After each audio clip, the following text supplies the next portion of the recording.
All aboard for the transcribed premiere production, The Cruise of the Paul Parrot. This is a thrilling, exciting story of the sea, the vast, stormy sea, which will be a place of high adventure until the end of time. This adventurous story tells of the hardships and perils of whaling, the mystery of hunting for buried treasure, and the dangers of storms at sea and mutiny. Well, boys and girls, as you can see, The Cruise of the Paul Parrot will be packed with thrills from start to finish. Now, first of all, we want to introduce the principal characters you'll get to know in this new and exciting series. First, there's Captain Roy Dalton himself, master of the ship, and he's talking to his friend and first mate of the Paul Parrot, George Wainwright. You can see for yourself that there's something afoot on this cruise. George Wainwright, I ask you as my friend, will you sign these first mate's papers? Aye, it is then, Roy, mate. But if it weren't for you, Roy Dalton, I'd never sign. Now we'll find just what is behind it all. And here are the two characters that you boys and girls will like best of all, the little boy and girl in our story. And do they have exciting adventures aboard the Paul Parrot? It's Johnny Robbins and little Sue Grange. Gosh, Sue, what are we going to do? That man is going to try to kill the captain. Well, Johnny, there's only one thing we can do. We've got to get up to the captain's cabin before he does. Come on, run. Doesn't that sound like excitement? And here is the mysterious Spaniard who causes all the trouble aboard the Paul Parrot. He's talking to Ezra Grange, the owner of the Paul Parrot, the other man of mystery on the cruise. Now, Senor Grange, be sensible.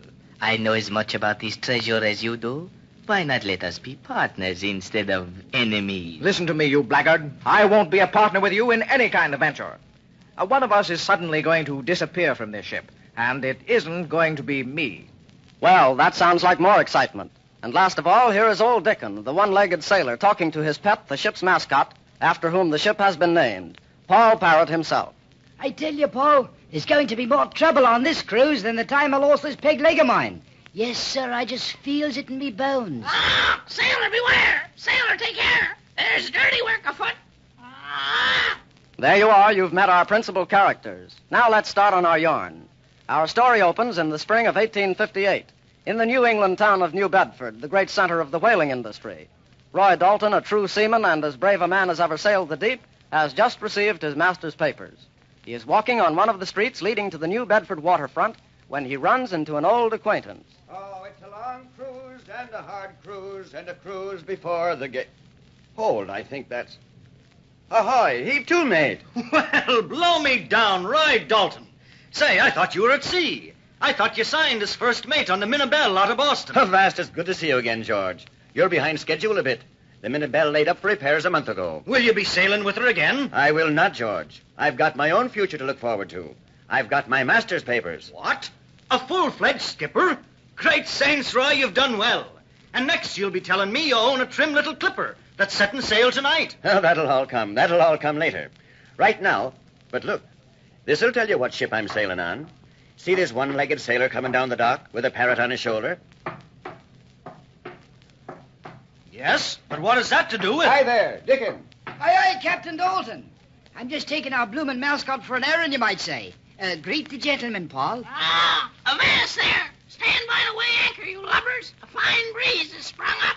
Ah! I'm afraid that ain't a very courteous manner of greeting a superior officer, sir. You know, I never could teach the swab any manners. Oh, that's all right, Dickon. He's a smart bird at that. Aye, sir. But, Roy, that parrot, that's the mascot of the ship Paul Parrot. Right you are, George. I'm signing on with Grange and Sons to man the Paul Parrot for them. Grange and Sons? You're a skipper on a whaler? Avast, man. You sound like that's a crime. What's wrong with being a skipper on a whaler? But you've been a clean sailor all your life. You've never had anything to do with whaling. You know what a dirty trade it is. Why, most of the men in the crew are drawn from the worst that can be dragged up and cheated or shanghaied into shipping on a whaler. No man in his right mind ever sailed on a whaling ship yet, if he knew plainly what he was in for. I'll grant you it is hard work to man a whaler. Yet the whales must be caught to keep all New England busy with the selling of their oil. And I, as captain, am to have the choosing of my own crew. What difference do you find in that? I'll pick up no dock rats and scum of the waterfront. I'll pick real seamen, everyone a true man. On the salaries that whalers pay? Don't make me laugh, Roy. But I'm paying them a fair salary. I'm to give my men $200 in advance, and an equal share in the profits after the owners and the chief officers get theirs. $200 in advance? How much are you deducting from that for agents' fees and expenses? By the time that's all done, the poor wretches will be owing you $10 apiece. That 200 is named after those fees have been deducted. And are your hands getting 200 in advance, in truth? The truth it is. And there's a nice bunk open for you as first mate. The day that sees me a mate on a whaling ship will also see me go down to Davy Jones. I wouldn't go whaling for a king's ransom. George Wainwright, you're making a great mistake. This isn't another dirty whaling cruise. As captain, I'll treat my men fair. And the good salaries will attract true seamen, and not the trash most whalers ship. This doesn't sound to me like a whaling cruise at all. Yet this Grange outfit is an agency that goes in entirely for whale oil, I know. They're a mighty fine company, George. One of the younger sons, Ezra, is even shipping with me, so he can learn the game from the inside, as he says. So, one of the owners is shipping along. Mark my words, Roy. This is no ordinary cruise. And the ship is the Parrot, eh? The Parrot it is, and a mighty trim and seaworthy three-master she is. Aye, it's a very trim craft. Has she been all fitted for the voyage? She sails in 3 days. And, George, the mate's bunk is still empty. It can stay empty. But I doubt if whaling is all there is to this cruise. I think there's something back of it. Because think, mate, I beg your pardon, senores. I did not see you when I bumped into you. I beg your pardon. Who is that man? I've seen him before. And what made him run into me like that? Why, look, he's got a paper in his hand. Wait, I think Heave to there. Stop or I'll fire. Oh, pardon, senor, but what is the cause of this, senor? Give me that paper. Oh, but, senor... Give me that paper. Si, senor, if I must. Hand it over. Aha, just as I thought. My master's papers. He picked my pocket when he rammed into me broadside. Stop him, Roy, stop him. Fire after him. He's running off. I have no gun. I said I'd fire just to frighten him. Now, why did he take those papers of yours? I told you there was something behind this whaling cruise. Ah, George, you're getting to be an old woman with that I told you so of yours. But listen, you were always a good hand at a dangerous venture. Why not ship as my first mate and see if there's anything behind this cruise? Roy, I would, if your ship weren't a whaler. But that runs my plans aground right there. Oh, I say there, Captain Dalton. Well, blow me down. It's Mr. Ezra Grange. Good morning, sir. Captain, have you hired all the hands? Not quite, sir. There's a few to be put on. Well, you're doing your utmost to get the best now. Remember, spare no expense to get the best seamen and whalers you can. I think you'll be highly satisfied with the crew, sir. The ones I have signed on are able hands, all. Good.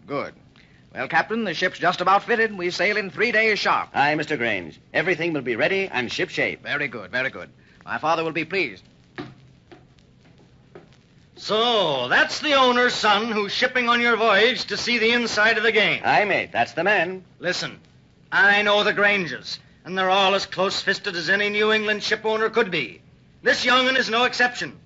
They're too anxious to spend money on this trip to make it look like an ordinary one. Mate, there's mystery in the wind. Oh, you were always one to have a weather eye for mystery when there wasn't any. But remember, that job of mate is still... What was that? Avast, someone shot at me. The bullet whizzed right by my ear. Where did young Ezra Grange go to? He's disappeared, just like the dog Spaniard who rammed me. Look, there's somebody lurking behind that whale oil cask over there. Hard to port. I think the lubber's going to shoot again. Did he get you, mate? Quick, duck behind these bloomin' casings. He just nicked my forearm, George. Nothing serious. Scarcely drew blood. And neither of us with a gun. Blow the luck. Let's creep around these cases. Maybe we can surprise him from behind. Aye, matey. You lead. Softly now. Come on, follow. I'm right on your heels. Now behind that stack of sails. Run for it. I don't think he saw us. Now to those whale oil casks. Come on, George. Made it. Now he's right around that one. Ah, you dirty rat. We've got you now. What'll I risk for that belaying pin? I'll teach him a thing or two. Stow that shooting, you swell. Oh! Avast, come here. Why, you stop or I'll throw this belaying pin. Missed him. He got away. Oh, blast it all. He's a strong monkey. It's the same Spanish-looking fellow that tried to steal my papers a while ago. Roy, you're not going to stay healthy if this sort of thing keeps up. We've got to get to the bottom of it. What you need is somebody to work with you. You can see for yourself there's something afoot in this cruise, George Wainwright. I ask you as my friend, will you sign these first mate's papers? Well, aye it is then, Roy, mate. But if it weren't for you, I'd never sign to be a mate on a smelly whaler. Yes, I know. If it weren't for me, you wouldn't do this. If it weren't for the mystery on this cruise, you mean. But hurry on and sign up, you blasted landlubber, before somebody shoots off an ear of mine.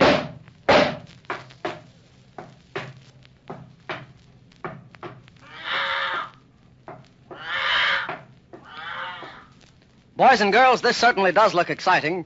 A whaling cruise is always one of the most adventuresome and exciting things in the world anyway. And with unexpected shots coming any moment or attempted stealings of valuable papers by suspicious-looking men, it ought to be more than exciting. In the next of this thrilling series of adventures in the cruise of the Paul Parrot, we'll find out just who this dark-complexioned stranger is. And we'll also meet one of the characters you'll like best of all, Little Sue Grange, who is really going to get mixed up in this thrilling story.